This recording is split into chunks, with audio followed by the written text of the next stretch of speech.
much money or many endorsements. Our campaign was not hatched in the halls of Washington. It began in the backyards of Des Moines, in the living rooms of Congress, in the front porches of Charleston. It was built by working men and women who dug into what little savings they had to get $5, $10, and $20 to the cause. It grew strength from the young people who rejected the myth of their generation's apathy, who left their homes and their families for jobs that offered little pay and less sleep. It drew strength from the not-so-young people who braved the bitter cold and scorching heat to knock on doors of perfect strangers, and from the millions of Americans who volunteered and organized and proved that more than 2 centuries later, a government of the people, by the people, and for the people has not perished from the earth. This is your victory.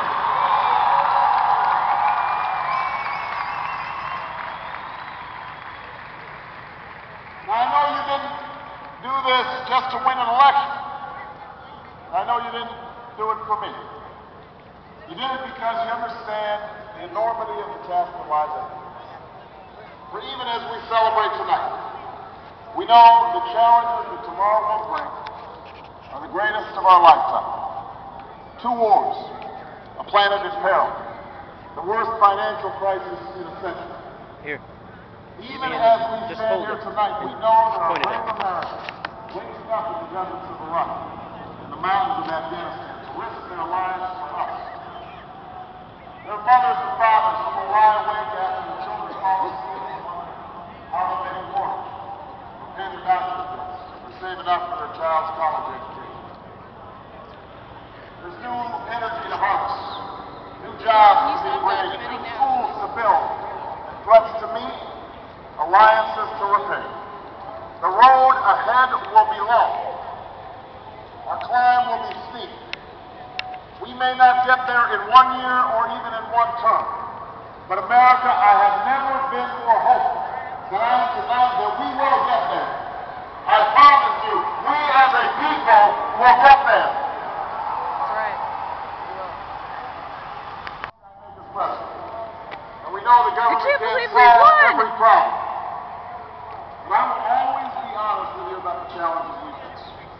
I will listen to you, especially when we disagree. Above all, I will ask you to join in the work of remaking this nation the only way it's been done in America for 221 years. Block by block, brick by brick, callous hand by callous hand.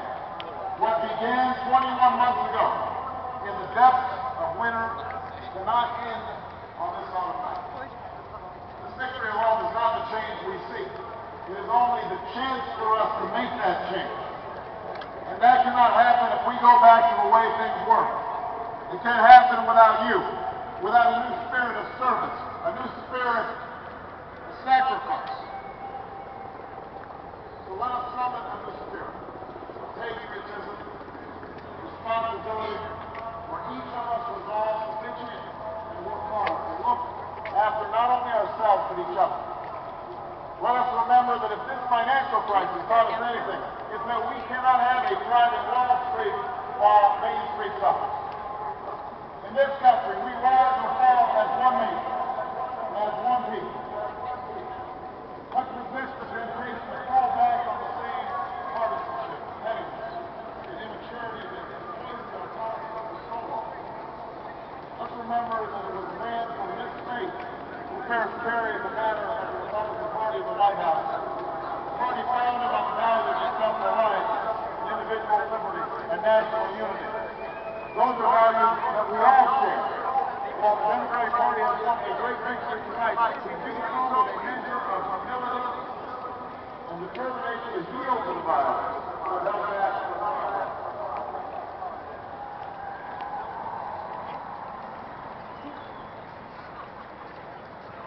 As Lincoln said, we are far more divided than others.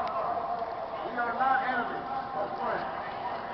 But how you may exchange is what not break our bonds of respect. Those Americans Watch your step, please. Your spirit is unforgiving. You will break your toes, your foot, your ankle. Leave a bad scar. Yeah, I know it hurts too. Want to curse? Can't come through this way. You gotta go down Congress. So, yes, next street over. Watch your feet. Watch your feet.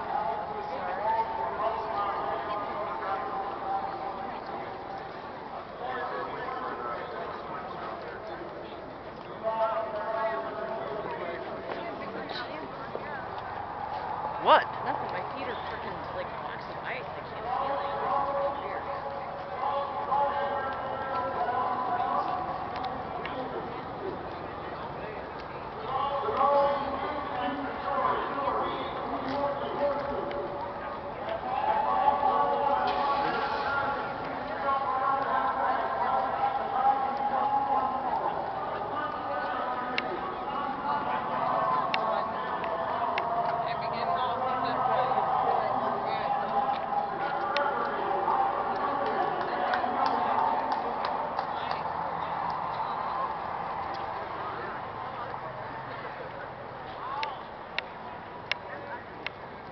We'll go.